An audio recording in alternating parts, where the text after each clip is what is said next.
Welcome to Still Moment Studio. My name's Paula. Today I'm going to get started on this new painting, two flowers and a bumblebee. I'm going to use wet on wet technique through most of this video, and that'll help the background to be blurry and a little out of focus. And also the petals, I will be able to do those a lot faster and simpler, but it looks complex and it looks really cool when I'm done with it. This is a time-lapse video, but I've slowed it down in key moments so that you can see how to create wet on wet technique. One of the first things you'll notice about wet on wet is you'll see me dab a lot more. When you lift off your brush, it releases more of the pigment than if you're just dragging the brush. So for wet on wet, if you want it to be a little bit of a deeper tone, you do need to lift off a little bit more often to give a little bit more of a puddle. Typically, if you're doing a lot of wet on wet, you're going to have to do it in small sections so that it doesn't dry out too fast on you. So first you're going to choose your section, give it a nice even coat of water. Don't let it puddle in any areas, not overly dry in other areas. Nice and even is the goal, and then you can start to fill in your colors. You're going to allow them to run into each other. That's part of the wet on wet. You want that effect, and then as it dries you can manipulate it just a little bit.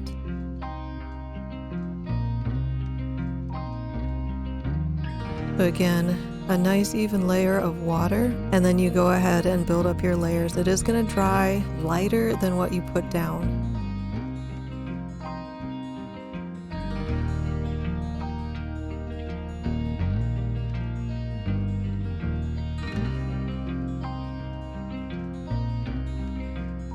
So again, a nice even layer of water.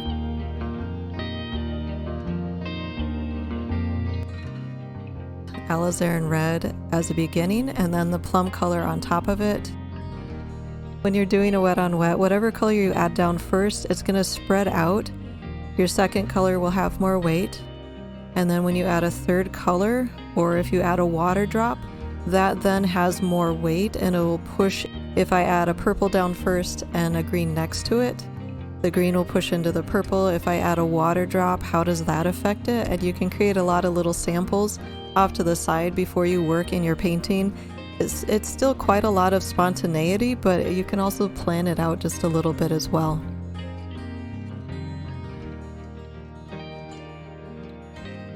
Some greens and then some shadowy alizarin red. I'm shadowing my red with just a touch of green. Always shadow a color with the opposite on your color wheel. It's better than using a black.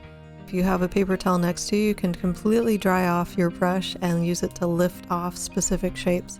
And then if we go ahead and jump forward into the petal work, you're going to do the exact same thing. First you wet the area that you're going to be working with, a nice even layer.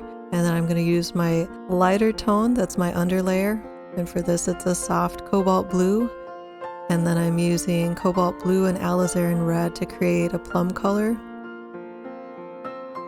A little bit darker blue.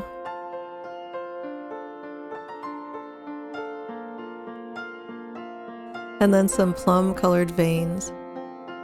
The paper is continuing to dry as I work, which is nice, so I'll have a little bit of a burst of color, but then as I sharpen that up and I'm finishing with the lines, I can have nice crisp lines. So it's a combination of a blurred, shadowy effect with also at the very end some sharpness.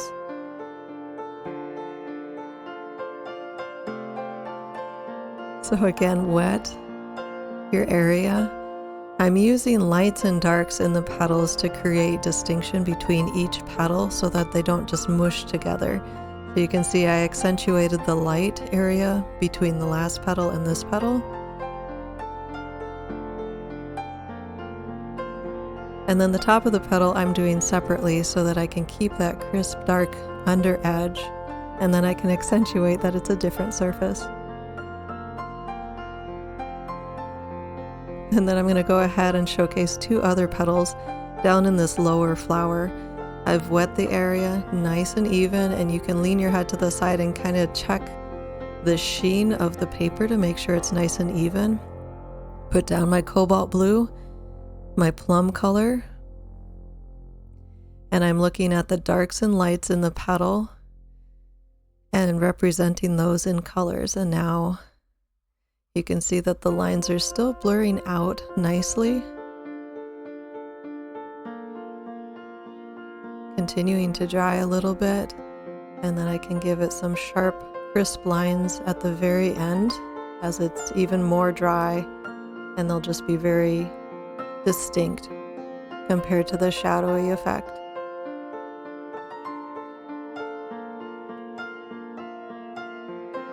Again, you give it a nice even layer of water. Then you're going to choose your soft base color. For this, it's that soft blue you can see in the petal.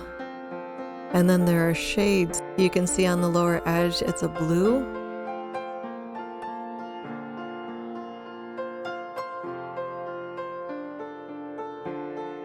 And then a bit of purple using cobalt blue and alizarin red. And then even more towards just alizarin red. And the final shadows as I go darker and darker.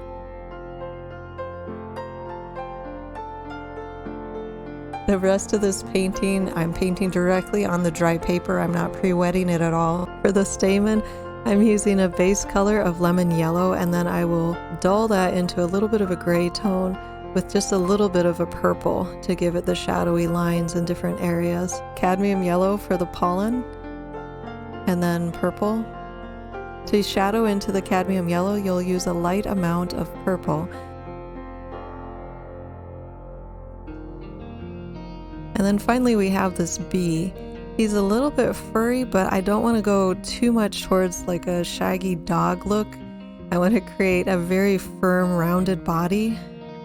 So you can see I'm using short brush strokes quite a lot to give it a furry look, but then with the black I'm giving it a very distinct, rounded, solid curve. So a little bit of both there. On the upper wing you can see some pinks in the background and some browns.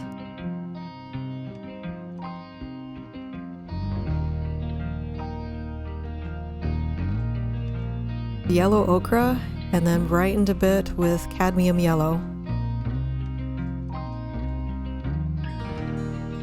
In the lower wing, you can tell it's just mostly lights and darks. If I keep a lot of that distinction between very light and very dark, I can't go wrong.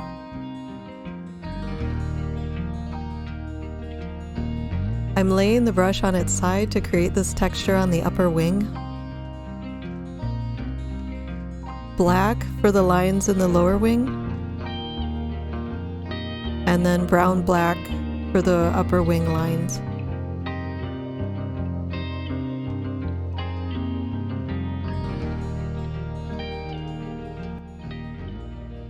One of the things that I had mentioned in the video was creating crisp distinctions between the petals so that all the petals don't just mush together, and then I'm stuck at the end trying to create those lines on top and separate them out.